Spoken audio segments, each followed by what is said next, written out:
Wakili, hivi ni kwa nini watu wengi huwa wanakaidi kupokea wito wa mahakama? Watu wengi wanakaidi kupokea wito wa mahakama kwa sababu ya uoga. Watu wanaogopa issues zinazohusiana na mahakama kwa sababu hawana experience na issues za mahakama, ndio maana wanakaidi.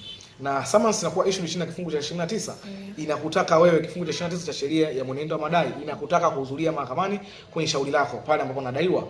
Yes, ni hivyo. Na ni yapi madhara ya kukaidi kuhudhuria kwenye shauri ambalo linakukabili mbele ya mahakama? Sasa madhara ya kutohudhuria mahakamani nasema consequence of non appearance of a party of the defendant.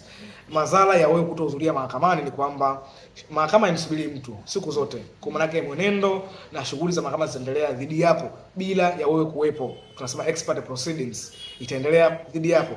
Lakini pia at the end of the day hukumu upande mmoja itatolewa, expert judgment itatolewa dhidi yako. Sasa madhara mengine ni kwamba chochote kitakachozungumzwa na upande wa pili dhidi yako, kitakachoombwa na upande wa pili dhidi yako kwa sababu haupo, means chochote kitakachoombwa kitaingia kwenye records za mahakama bila kupingwa kwa sababu hujahudhuria. Ungehudhuria ungepata nafasi ya kuchallenge kile, ya kujitetea, kujitetea na kuchallenge kile ambacho kimeibuliwa na upande mwingine. So never deny your own right to defend in court of law. Kwa sababu ni haki yako ya yes, ni haki yako ya msingi. Usijinyime haki yako ya msingi ya kujitetea mahakamani.